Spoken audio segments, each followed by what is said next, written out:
नमस्कार, आप देख रहे हैं फोकस न्यूज। मैं हूं सरिता और सबसे पहले एक नजर आज की खास खबरों पर।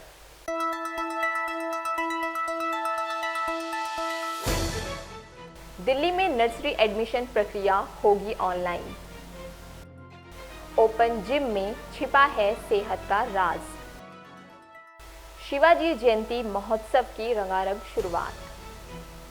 मुगल गार्डन की ऑनलाइन टिकट बुकिंग शुरू।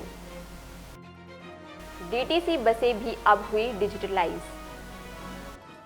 जल्द ही दिल्ली मेट्रो होगी कैशलेस और टचलेस।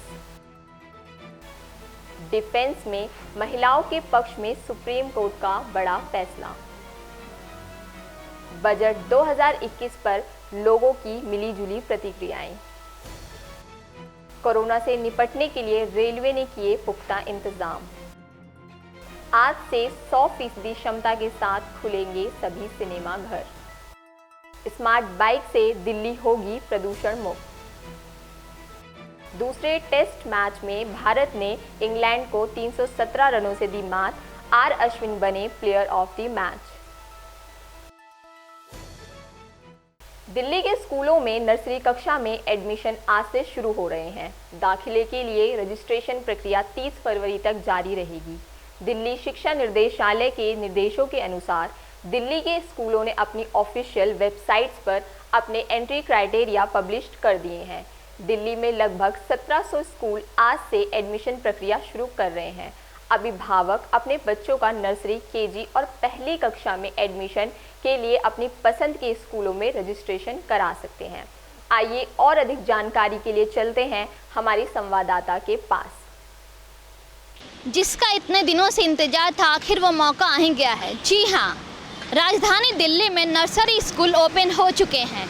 मैं अभी भारतीय विद्या भवन मेहता विद्यालय के बाहर मौजूद हूँ। यहाँ भी नर्सरी स्कूल की एडमिशन की प्रोसेस शुरू हो चुकी है। सरकार ने बहुत सारी गाइडलाइंस दी है जो कि सारे स्कूल फॉलो कर रहे हैं।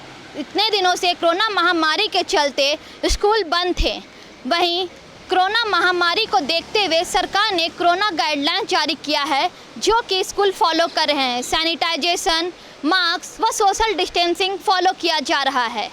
सारे स्कूल्स की एडमिशन की प्रोसेस 4 मार्च को बंद हो जाएगी। वहीं 20 मार्च को इसका फर्स्ट लिस्ट आएगा व 27 मार्च को सेकंड लिस्ट आएगा। ऐसे ही करके 31 मार्च तक सारे प्रोसेस कंप्लीट होंगे। सारा ऑनलाइन प्रोसेस है जो कि इस कोरोना महामारी में पेरेंट्स को हेल्प करेगी कि वो घर में बैठे अपने बच्चों का ऑनलाइन एडमिशन करा सकें। अब ये देखना होगा कि ये ऑनलाइन प्रोसेस सारे पेरेंट्स को कितना मदद करता है और कैसे सारे बच्चों को एडमिशन होता है।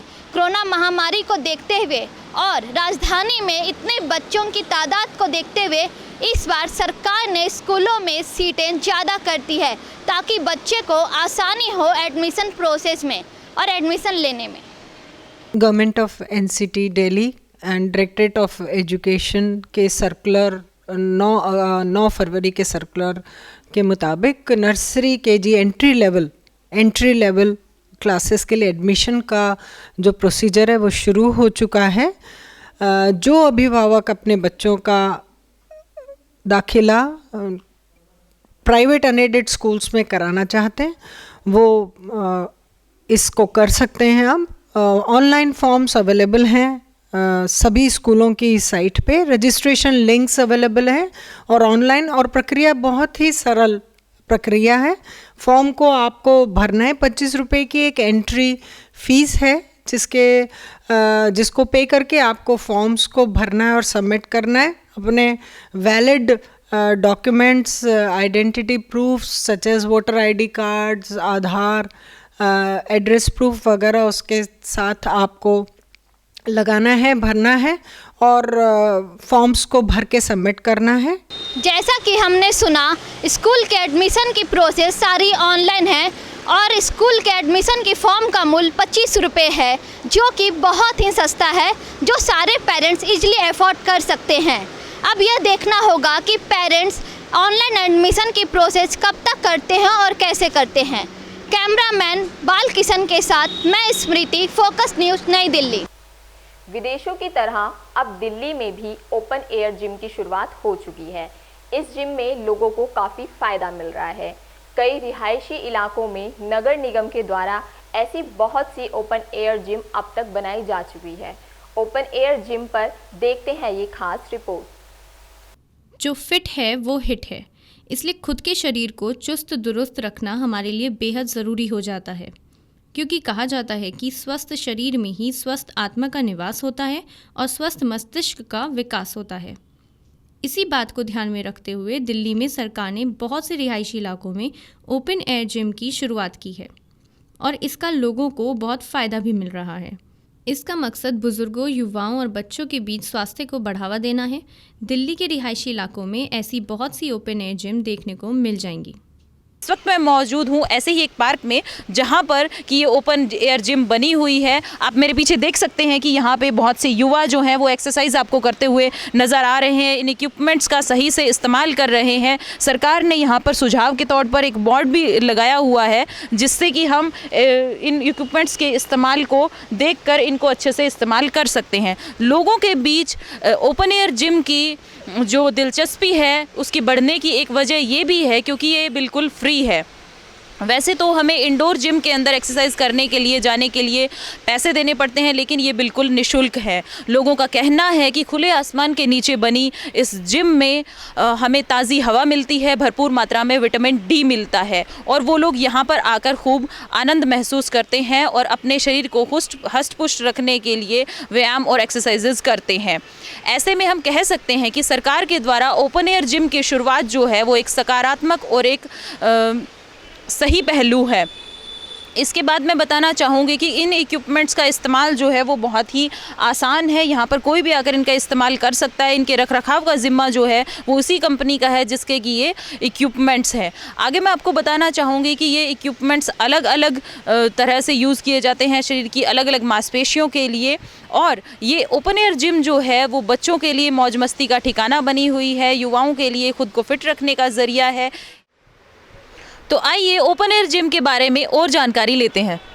मैं अनिल कुमार सिंह, मैं यहाँ के पंप चालक हूँ और यहाँ पर जिम सुबह बच्चे आते हैं और डेली करते हैं। इससे सेहत के लिए बहुत अच्छा है, व्यायाम करना चाहिए और आदमी को आना चाहिए और आते भी हैं, बच्चे भी आते हैं, यहाँ के कर्मचारी लोग भी आते हैं जो यहाँ रहते हैं वो भी जिम करते हैं, सुबह शाम भी आते हैं, टहलते हैं, करते हैं।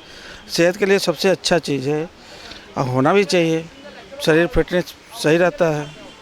तो देखा आपने कि ओपन एयर जिम जो है वो हमारे स्वास्थ्य के लिए कितना अच्छा है और कितना लाभकारी है। कैमरामैन सुशांत के साथ मैं सुनीता, फोकस न्यूज़ दिल्ली।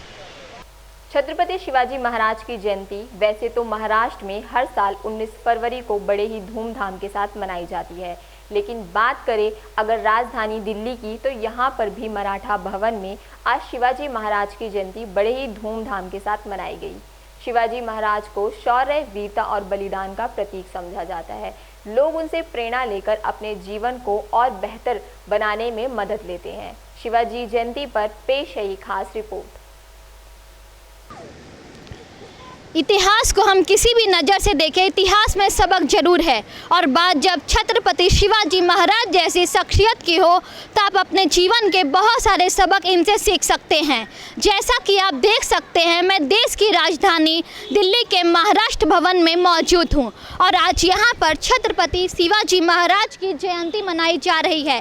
छत्रपति शिवाजी महाराज का जन्म आज के दिन यानी 19 फरवरी सन 1630 में शिवनेरी दुर्ग महाराष्ट्र में हुआ था। छत्रपति शिवाजी जयंती मनाने के पीछे बहुत सारा कारण है। छत्रपति शिवाजी महाराज ने कभी भी जाति धर्म में भेदभाव नहीं किया, उन्होंने कभी भी ऊंच नीच को नहीं माना। छत्रपति शिवाजी ने हमेशा स्त्रियों का सम्मान किया, उन्होंने कभी भी स्त्रियों और पुरुषों में भेदभाव नहीं किया। छत्रपति शिवाजी को फादर ऑफ द नेवी भी कहा जाता है क्योंकि छत्रपति शिवाजी महाराज ने नेवी का आधारशिला रखे थे। छत्रपति शिवाजी महाराज की उपलब्धियां अनगिनत है। उन्होंने मुग़ल साम्राज्य से बहुत सालों तक युद्ध किया, उन्होंने मुग़ल को बहुत बार धूल चटाई। छत्रपति शिवाजी महाराज के बारे में जितना बोले उतना कम है। छत्रपति शिवाजी की जयंती केवल महाराष्ट्र में ही नहीं बल्कि देश के अलग अलग कोनों में बहुत ही धूमधाम से मनाया जाता है। और आज दिल्ली में भी महाराष्ट्र भवन में छत्रपति शिवाजी की जयंती मनाई जा रही है। छत्रपति शिवाजी महाराज के बारे में और ज़्यादा जानने के लिए आइए चलते हैं, बात करेंगे कुछ लोगों से। छत्रपति शिवाजी महाराज हमारे राजा थे। उनका जन्म 19 फरवरी 1630 में हुआ था और उनका जन्मोत्सव मनाने के लिए आज हम यहाँ पे इकट्ठा हुए हैं। आज उनका जन्मोत्सव मना के बहुत खुशी हो रही है। छत्रपति शिवाजी महाराज जी से हमें दो उनके गुण लेने चाहिए। वो है एक तो संयम और दूसरा संगठन। और उन्होंने छोटे से छोटे लोगों के साथ मिलके जो संगठन करके अपना स्वराज्य निर्माण किया, उन्होंने हमें ये सीख दी है कि संगठन में ही क्षमता है, ताकत है। जो भी है हमें एक दूसरे की मदद करनी चाहिए, वो एक दूसरे के साथ आगे बढ़ने चाहिए। उनका ये मंत्र था कि किसी और को तुम बड़ा करोगे तो तुम अपने आप बड़े हो जाओगे।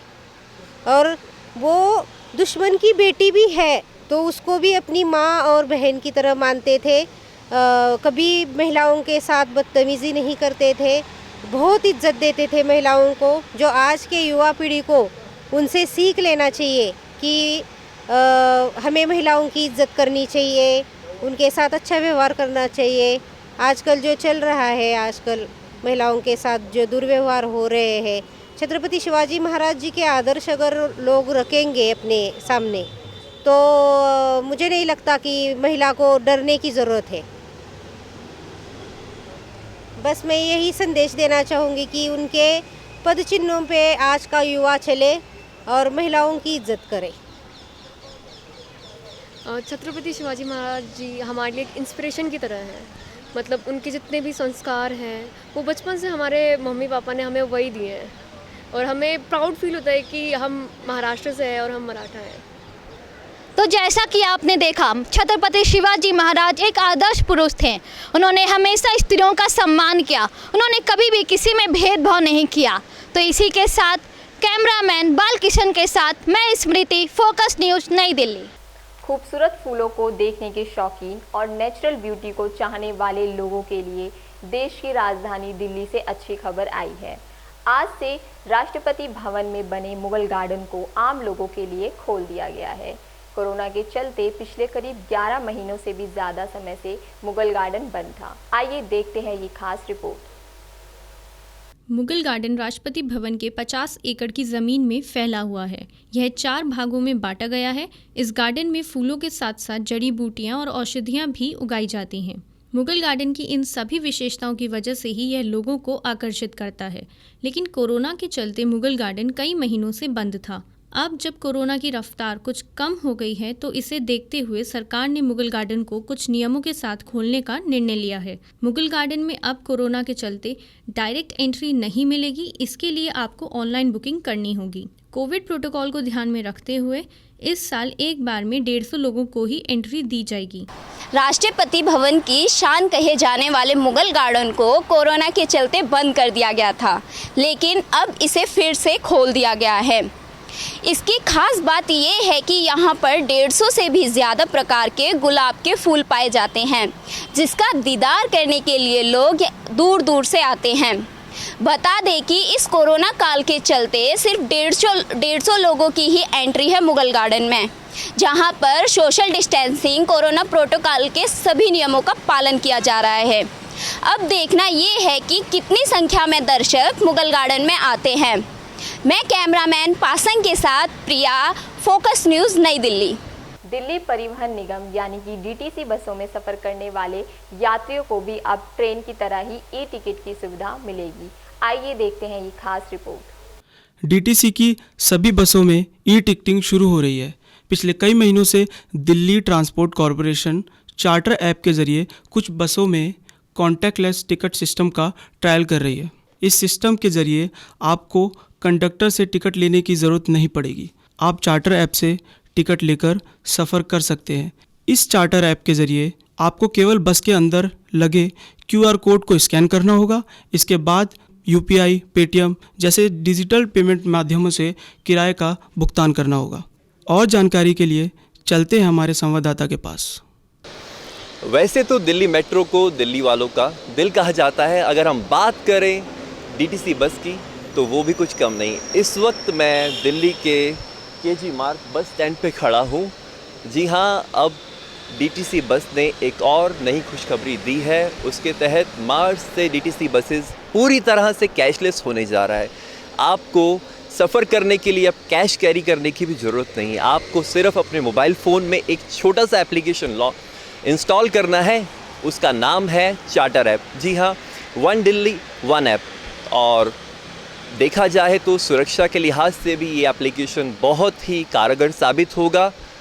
इसके पहले ही हम बात करें, बीते साल 2020 अगस्त में इस एप्लीकेशन की शुरुआत हो चुकी थी और कोरोना को देखते हुए भी ये एप्लीकेशन बहुत ही अच्छा साबित हुआ था।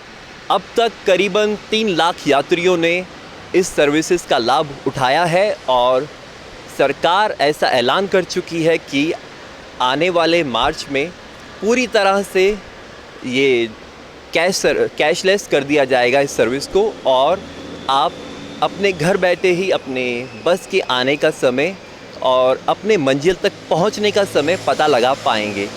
और अगर हम बात करें इस सर्विसेज की तो आपको एक ही एप्लीकेशन में सब कुछ मिल जाएगा। चाहे आप अपना GPS ट्रैक कर पाएँ, चाहे आपको नज़दीकी मेट्रो स्टेशन का पता लगाना हो, सब कुछ आपको एक ही एप्लीकेशन के थ्रू पता लग जाएगा। मैं सुशांत शर्मा, कैमरामैन बालकिशन के साथ, फोकस न्यूज़, दिल्ली। DMRC ने मेट्रो के सफ़र को टचलेस और कैशलेस बनाने की दिशा में एक नया कदम उठाया है। टिकट के लिए QR कोड पेमेंट शुरू करने का फैसला किया गया है। अब यात्रियों को मोबाइल ऐप के जरिए भी टिकट बुकिंग की सुविधा भी मिल सकेगी। आइए देखते हैं ये खास रिपोर्ट। दिल्ली मेट्रो बहुत ही जल्दी कैशलेस और टचलेस होने जा रही है और इसके चलते बहुत जल्दी ही लोगों को अपने किराए का भुगतान QR कोड के ज़रिए करना होगा। इसके चलते दिल्ली मेट्रो स्टेशंस पर लगे ऑटोमेटिक फेयर कलेक्शन गेट को भी अपग्रेड करने का काम शुरू हो गया है। DMRC ने बताया है कि इस सिस्टम को लागू किए जाने का मुख्य कारण है कोरोना संक्रमण से बचाव और इसीलिए डिजिटल पेमेंट को बढ़ावा दिया जा रहा है। इसीलिए QR कोड को भी लागू करने का प्लान है। अभी तक केवल एयरपोर्ट एक्सप्रेस लाइन पर ही इस सिस्टम को लागू किया गया है, लेकिन बहुत ही जल्दी ये सिस्टम हमें दिल्ली के और मेट्रो स्टेशन पर भी नज़र आएगा। दिल्ली मेट्रो के कैशलेस और टचलेस होने पर क्या है जनता की राय, आइए जानते हैं। दिल्ली मेट्रो में जो अभी नई फैसिलिटी दी जा रही है कैशलेस और टचलेस, आई थिंक वो बहुत बड़ा इनिशिएटिव है मेट्रो का। और दिल्ली मेट्रो तो वैसे ही अपने माइलस्टोन बना चुकी है, क्योंकि मैं देखती हूँ कि कहीं आपको कतरा गंदगी का नहीं मिलेगा। This is too much managed system और मुझे प्राउड है कि दिल्ली मेट्रो ने ये माइलस्टोन कायम किया है। और जो नई फैसिलिटी मिलेगी तो ये तो वंडरफुल है, क्योंकि आपको टच भी नहीं करना, आपको कैश भी नहीं देना। So it will save lot of money and time. और आप जानते हैं टाइम कितना प्रीशियस होता है। टाइम गया हुआ पैसा वापस आ सकता है, टाइम वापस नहीं आ सकता। तो it is very very good initiative of Delhi metro. और जैसे कि मुझे बताया गया कि एक बारकोड मिलेगा जिसे आप मोबाइल फ़ोन में स्कैन करेंगे और उससे आप कनेक्ट हो जाएंगे और मनी आपका डिडक्ट हो जाएगा। So it is very very good technology, use of good technology. So I think it is very very good initiative. और दिल्ली की जो पब्लिक है उनको और आराम मिलेगा और इन्जॉय कर सकेंगे और भी बेहतर है। आई होप कि दिल्ली मेट्रो हमें इसी तरह और भी बेहतर सुविधाएं देते रहेगा। और हमें भी कोशिश करनी है, इंटर्न्स हमें ये कोशिश करनी है कि दिल्ली मेट्रो को हम कैसे बहुत सेफ़ और बहुत क्लीन बनाए रखें, ये हमारी जिम्मेदारी है। Thank you so much. DMRC की इस पहल से यात्रियों के समय और पैसों की बचत तो होगी ही, साथ ही साथ कोरोना संक्रमण से बचाव के लिए भी ये बहुत ही अच्छा कदम है। अब देखना ये होगा कि इस पूरे सिस्टम को लागू करने में DMRC के अधिकारियों और कर्मचारियों को किन किन चुनौतियों का सामना करना पड़ेगा और लोगों के लिए ये सिस्टम सुविधाजनक रहेगा या परेशानियों से भरा। सुप्रीम कोर्ट ने सैन्य बलों में महिलाओं की भागीदारी को पुरुषों के बराबर करने का अहम फैसला सुनाया है। अब महिलाओं को भी सैन्य बलों में सभी अधिकार प्राप्त होंगे जो पुरुष सैन्य बल अधिकारियों को प्राप्त होते हैं। आइए देखते हैं ये खास रिपोर्ट।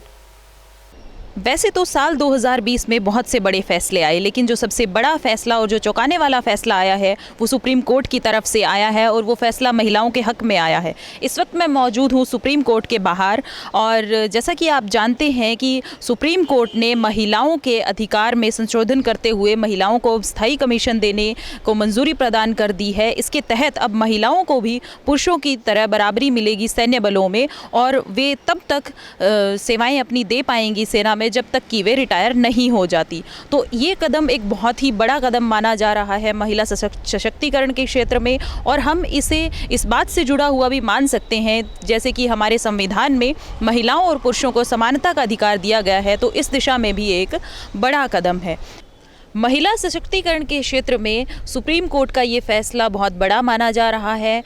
आइए हम बात करते हैं इसके बारे में अनुराधा मैम से, जो कि हाईकोर्ट में लॉयर हैं।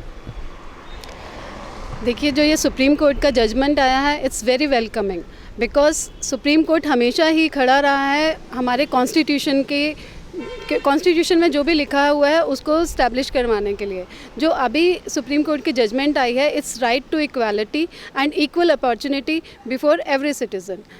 अगर फीमेल को कहीं पर किसी भी उसमें अलग करके रख दिया जाता है, जैसे कि आप देख ही रहे थे कि परमानेंट कमीशन के लिए इसमें एलिजिबिलिटी नहीं थी वुमेन की, बट नाउ अभी से क्या होगा कि वो सभी के लिए इक्वल अपॉर्चुनिटी है। पहले क्या हो रहा था, उनको रिटायरमेंट पर्क्स नहीं मिल रहे थे, बहुत सारी चीज़ें थी जिनसे उनको सेपरेट रखा जा रहा था। 5+4 5 साल के लिए उनको एक्सटेंशन, पहले SSC में रिक्रूटमेंट हो रहा है, फिर 5+ फिर हो रहा है 5 के लिए, फिर 4, इतना बस 14 ईयर्स इतना उनको अपना सर्विसेज देने के बाद भी उनको सेम पर्क्स नहीं मिल रहे थे जो कि मेन क्रेडिट्स को मिल रहे थे। वो जो उनको अपॉर्चुनिटीज़ मिल रही थी, जो उनको पर्क्स मिल रहे थे, यहाँ पर उनको परमानेंट कमीशन में लिया ही नहीं जा रहा था। लेकिन अभी ऐसा नहीं होगा, उनको इक्वल अपॉर्चुनिटी मिलेगी। Now we are standing at equal. ऐसे अभी भी बहुत सारे फील्ड्स हैं जहाँ पर वुमेन को नीचे का दर्जे का दिखाया जाता है। उनका जो सेंट्रल गवर्नमेंट थी, उनका कहना ये था कि जो हमारे कैंडिडेट्स आते हैं, वो आते हैं रूरल एरियाज से, उनके इस ढंग से स्कूलिंग नहीं की जाती है, उन्हें इस ढंग से बताया नहीं जाता है कि वो एक वुमेन को अपना कमांडर कैसे एक्सेप्ट कर सकते हैं। वो उसको कमांडिंग उस पर ले ही नहीं सकते हैं, उनसे कमांड एक्सेप्ट नहीं कर सकते हैं, जिसको सुप्रीम कोर्ट ने बिल्कुल खारिज कर दिया। उन्होंने कहा नहीं, ऐसा नहीं है, ये तो बिल्कुल कॉन्स्टिट्यूशन के अगेंस्ट है कि अगर किसी की थिंकिंग ऐसी है तो उसको आप हमेशा ऐसी नहीं रखी जा सकती, उसको इट शुड बी चेंज, ये बोला उन्होंने। और उसमें ये भी उन्होंने एक सेंट्रल गवर्नमेंट ने ये भी पॉइंट उठाया कि क्योंकि जो फीमेल हैं उनकी जो फिज़िकल ग्रोथ है और जो बायोलॉजिकल ग्रोथ है वो उस ढंग से नहीं होती है, जिसकी वजह से हम उनको इक्वल उस पर नहीं रख सकते हैं। उनको बार बार वेकेशन पे जाना पड़ता है, कभी प्रेगनेंसी में, कभी उन्हें बर्थ के लिए, फिर चाइल्ड केयर के लिए, तो वो उनको हम परमानेंट कमीशन में नहीं ले सकते हैं। तो सुप्रीम कोर्ट ने उसमें भी ऑब्जेक्शन उठाया, कहते हैं तो सेम वे में अगर एक मदर को ली जाती है तो एक फादर भी तो उसको भी तो ये सब देखना है ना। He is a father, he also has to take care of his child. तो ये कोई ग्राउंड नहीं है कि आप उनको इक्वल लेवल पे नहीं रखेंगे। तो it's a very welcoming decision which Supreme Court has given to us. तो जैसा कि आपने सुना, अनुराधा मैम ने हमें बताया कि सुप्रीम कोर्ट के द्वारा जो महिलाओं के लिए फ़ैसला दिया गया है वो काफ़ी बड़ा फ़ैसला है, महिलाओं के हित में है। और साथ ही साथ हम ये मान सकते हैं कि महिलाओं को जो सैन्य बलों में बराबर का हक अब तक नहीं मिल रहा था और महिलाएं इसके लिए लगातार अग्रसर थी इस हक को पाने के लिए, तो वो हक उन्हें मिला है। तो ये एक महिला सशक्तिकरण के क्षेत्र में भी हमारे लिए एक बड़ा कदम है और ये महिलाओं की एक जीत है। कैमरा पर्सन सुशांत के साथ मैं Sunita, supreme court, focus news, Delhi. वित्त मंत्री निर्मला सीतारमण के द्वारा हाल ही में देश का आम बजट पेश किया गया। पिछली बार के मुकाबले इस बार बजट कई मायनों में अलग था और इस बार का बजट डिजिटली भी पेश किया गया और इसमें कई तमाम बदलाव भी हमें देखने को मिले। केंद्रीय वित्त मंत्री निर्मला सीतारमण ने वित्त वर्ष 2021-22 के लिए बजट पेश कर दिया है। बड़ी बात यह है कि बजट में आम जनता को टैक्स में कोई राहत नहीं दी गई। बजट में मौजूदा टैक्स स्लैब में कोई बदलाव नहीं किया गया है। सरकार ने शराब, काबुली चना, मटर, मसूर की दाल समेत कई उत्पादों पर कृषि इंफ्रास्ट्रक्चर सेस लगाने की भी घोषणा की है। वित्त मंत्री ने इस साल कस्टम में 400 से ज़्यादा छूटों की समीक्षा करने का प्रस्ताव दिया है। वित्त मंत्री ने अप्रत्यक्ष करों में बदलाव की घोषणा ज़रूरी की है। कई तरह के कच्चे माल पर कस्टम ड्यूटी बढ़ा दी गई है। कुछ स्टील उत्पादों पर ड्यूटी हटा दी गई है। इसके अलावा कॉपर स्क्रैप पर ड्यूटी को 5% से घटाकर 2.5% कर दिया गया है। मोबाइल्स के कुछ पार्ट्स पर अब 2.5% ड्यूटी चुकानी होगी। प्रत्येक बार की तरह इस बार भी बजट के बाद कुछ चीज़ें सस्ती हुई हैं और कुछ चीज़ें महंगी। आइए जानते हैं बजट 2021-22 के बारे में जनता की क्या है राय। नमस्कार, मेरा नाम जितेंद्र शर्मा है। मैं खुद एक बिजनेसमैन हूँ। मेरा used car sale and purchase का बिज़नेस है। कोरोना के टाइम पे मोस्ट ऑफ द बिज़नेस अगर प्रॉपरली देखें तो ख़त्म ही हो गए थे बिज़नेस। जॉब्स भी बहुत से लोगों की चली गई है। बहुत से बंदे यहाँ से छोड़ के अपने गांव के चले गए हैं क्योंकि उनके पास कोई रहने का जरिया नहीं था, कोई कमाने का साधन नहीं था उनके पास। लोगों को उम्मीद थी कि बजट आएगा, बजट आने के बाद कुछ अच्छा होगा, लेकिन अगर क्लियरली देखें तो इतना कुछ अच्छा भी नहीं हुआ बजट में, तो इतना कुछ बेकार भी नहीं हुआ। ये कह सकते हैं कि हाँ 50-50 बैलेंस्ड बजट रहा है ये। इस बार का बजट 34,83,236 करोड़ रुपए का था, जिसमें से 16.5 करोड़ रुपए किसानों के लोन के लिए थे। इस बार एमएसपी और स्वास्थ्य पर अधिक जोर दिया गया। इलेक्ट्रॉनिक आइटम्स जैसे मोबाइल फ़ोन, चार्जर्स आदि महंगे हो गए हैं। अब देखना ये है कि ये बजट आम लोगों के लिए कितना लाभकारी सिद्ध होता है। मैं प्रिया, कैमरा पर्सन स्मृति के साथ, फोकस न्यूज़, दिल्ली। कोरोना काल में अगर किसी को भारी नुकसान का सामना करना पड़ा है तो वह है इंडियन रेलवे, जिसमें हज़ारों लोग सफ़र करते हैं।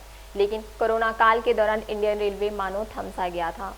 अब इंडियन रेलवे का संचालन फिर से शुरू हो गया है और रेलवे प्रशासन द्वारा कई नियमों जैसे कि प्लेटफॉर्म और रेलवे की कोचेस में दवाइयों का छिड़काव का भी इंतज़ाम किया गया है। आइए जानते हैं इस रिपोर्ट के माध्यम से और अधिक जानकारी के लिए रुख करते हैं हमारे संवाददाता का।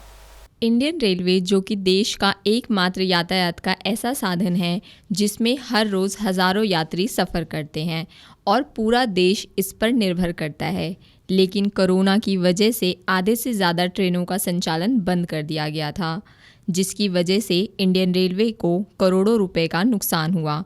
साथ ही साथ इसकी वजह से यात्रियों को भी सफ़र करने में बहुत सी मुसीबतों का सामना करना पड़ा।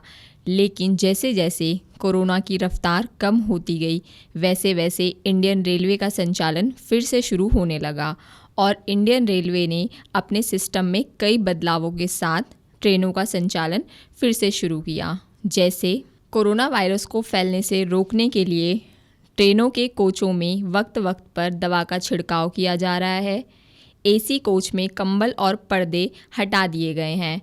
सभी बड़े स्टेशनों के प्लेटफॉर्म्स, सीढ़ियों, शौचालयों, बुकिंग ऑफिस, वेटिंग रूम समेत सभी जगहों पर साफ़ सफाई और दवा का छिड़काव किया जा रहा है।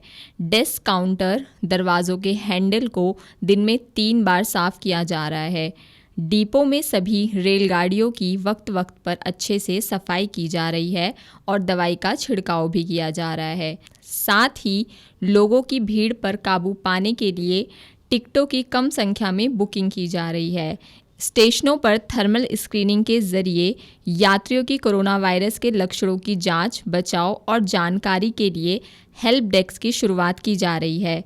ये सब इंडियन रेलवे यात्रियों को सेफ और हैप्पी जर्नी देने के लिए कर रहे हैं। लेकिन अब जब सरकार द्वारा कई पाबंदियों को हटा दिया गया है, तो देखना ये होगा कि इंडियन रेलवे प्रशासन द्वारा यात्रियों को दी गई ये सभी सुविधाओं का पालन अभी भी आगे ऐसे ही चलता रहेगा या इनमें कमी आएगी। अगर आप अपने फेवरेट फिल्मी सितारों को सिनेमा घरों में जाकर देखना पसंद करते हैं तो ये आप सबके लिए एक बहुत ही बड़ी खुशखबरी आई है।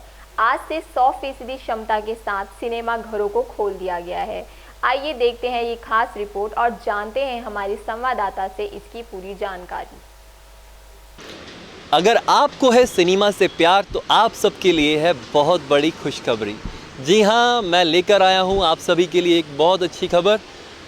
पिछले 10 महीनों बाद सिनेमा घर फिर से 100% सबके लिए खुल चुके हैं और आप अब सिनेमा घर जाके मूवी का लुत्फ़ उठा सकते हैं। देश भर में चलाए जा रहे कोरोना टीकाकरण अभियान के बीच अब अधिकांश पाबंदियों को धीरे धीरे खत्म कर दिया जा रहा है। केंद्रीय सूचना और प्रसारण मंत्री प्रकाश जावड़ेकर ने कहा कि सिनेमा प्रेमियों के लिए अच्छी खबर है।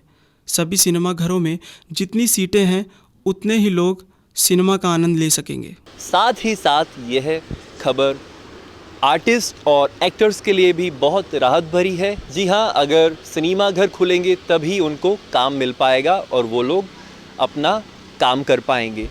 और यह बॉलीवुड इंडस्ट्री के लिए भी बहुत ही अच्छी खबर है कि सिनेमा घर भारत सरकार के कहने पे 100% खोल दिए गए हैं। और साथ ही साथ जल्द उम्मीद करते हैं जो कोरोना के चलते इंडस्ट्री को लॉस हुआ उसकी रिकवरी धीरे धीरे हो पाएगी और सबको इसका फ़ायदा मिलेगा। मैं सुशांत शर्मा, कैमरा पर्सन स्मृति के साथ, दिल्ली। देश में पहली बार न्यूयॉर्क की तर्ज पर भी दिल्ली में भी स्मार्ट बाइक सड़कों पर दिखेगी। नई दिल्ली नगर पालिका परिषद ने स्मार्ट सिटी के तहत वीवीआईपी दिल्ली में जगह जगह पर स्मार्ट बाइक्स तैनात किए हैं। मोबाइल तकनीक पर आधारित इन साइकिलों को कोई भी व्यक्ति सब स्टेशन से ले जा सकता है और साथ ही किसी भी स्टेशन से इसे वापस भी किया जा सकता है। आइए और जानकारी के लिए चलते हैं हमारे संवाददाता के पास। देश की राजधानी दिल्ली में मेट्रो और बसों को दिल्ली का लाइफलाइन कहा जाता है। उसी तरह दिल्ली में सरकार ने बहुत ही अच्छी पहल स्टार्ट की है, वो है स्मार्ट बाइक का। जैसा कि आप सब जानते हैं दिल्ली में ट्रैफिक बहुत ज़्यादा होती है और पॉल्यूशन भी बहुत ज़्यादा होती है। उसी को कम करने के लिए सरकार ने स्मार्ट बाइक लॉन्च किया है। स्मार्ट बाइक काफ़ी ही ईजिली यूज़ हो सकती है। स्मार्ट बाइक के लिए आप जैसा कि देख सकते हैं यहाँ पे सारे प्रोसीजर लिखा हुआ है कि उसको हम लोग कैसे यूज कर सकते हैं। स्मार्ट बाइक के लिए आप ऐप्स डाउनलोड करके बारकोड स्कैन करके उसे यूज़ कर सकते हैं। वो काफ़ी सस्ती होती है, इससे लोगों के हेल्थ भी अच्छी रहेगी। जैसा कि आप देख सकते हैं यहाँ पे स्मार्ट बाइक है जो कि काफ़ी ही हेल्दी एक पहल है दिल्ली सरकार की तरफ से, जो कि बहुत ही इजीली यूज हो सकती है। मैं स्मृति, कैमरा पर्सन सरिता के साथ, फोकस न्यूज दिल्ली। भारत और इंग्लैंड के बीच चेन्नई में चल रहे दूसरे टेस्ट मैच में भारतीय टीम ने शानदार प्रदर्शन करते हुए इंग्लैंड को करारी शिकस्त दी है। मैच के दूसरे दिन भारत ने इंग्लैंड को 317 रनों से हरा दिया।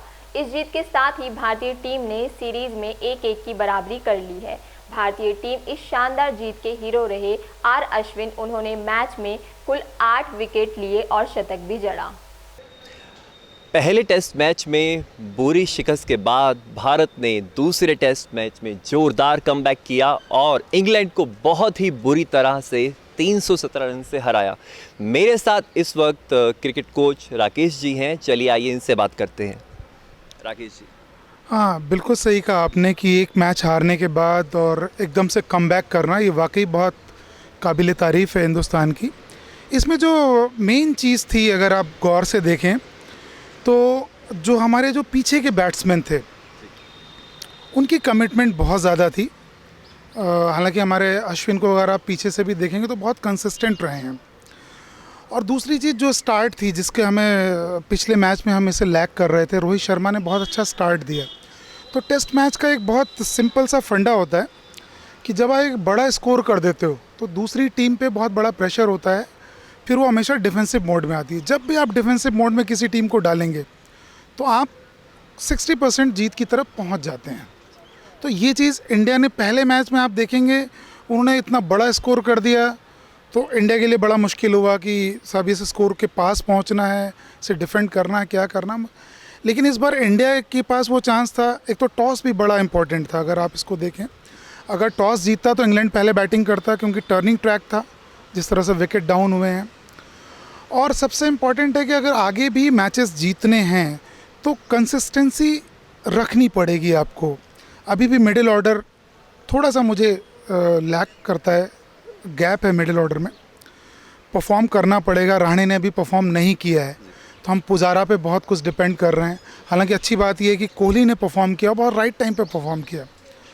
तो जो मेरी जहाँ से मैं देख रहा हूँ इस क्रिकेट को, तो इंडिया के लिए आगे बहुत अच्छा चांसेस आप देखेंगे कि आगे के मैचों में भी हिंदुस्तान बहुत अच्छा परफॉर्म करेगा। तो इस चीज़ को अगर आप इस तरह से देखो कि पहले मैच में क्या हुआ, फिर अचानक क्या हुआ, हालांकि बहुत लोग कह रहे हैं कि पिच ऐसी बना दी, बट अश्विन ने प्रूफ किया कि पिच ऐसी नहीं थी। अगर आप कमिटमेंट आपके साथ है, आप बहुत कमिटेड हैं, तो रन किसी भी ट्रैक पे बनाया जा सकता है। और हमारा राइट है कि हमारा एटमॉस्फेयर ऐसा है तो हम अपने हिसाब से पिच बनाएंगे, इसमें कोई बहस नहीं होनी चाहिए। वाकई ही जीत बहुत ही काबिले तारीफ़ रही है। मैं उम्मीद करता हूं कि भारत अगला टेस्ट मैच भी जीतेगा और इस टेस्ट सीरीज़ को अपने नाम करेगा। मैं सुशांत शर्मा, कैमरामैन दीपक के साथ, फोकस न्यूज़, दिल्ली। आइए जायजा लेते हैं अब मौसम का। देश की राष्ट्रीय राजधानी दिल्ली में अब मौसम का मिजाज बदल रहा है। फरवरी का महीना आ गया है, साथ ही वसंत ऋतु का भी आगमन हो चुका है। वसंत ऋतु जो अपने साथ फूलों और हरियाली को भी साथ लाता है। अगर दिल्ली के तापमान की बात करें तो आज सुबह का न्यूनतम तापमान 9.7 डिग्री सेल्सियस और अधिकतम तापमान 27.7 डिग्री सेल्सियस रहा। यानी कि अब गर्म कपड़ों को रखकर पंखे चलाने की तैयारी आप शुरू कर सकते हैं। अब मौसम लगातार गर्म होता जाएगा। तीखी गर्मी दोपहर के समय पंखे चलाने पर मजबूर करेगी, वहीं सुबह शाम हल्की ठंड रहेगी। मौसम के इस बदलते तापमान में अपना ख्याल रखें और मौसम का लुत्फ उठाते रहें। ये थे अब तक के मुख्य समाचार। देश दुनिया की बाकी खबरों के लिए देखते रहिए फोकस न्यूज़।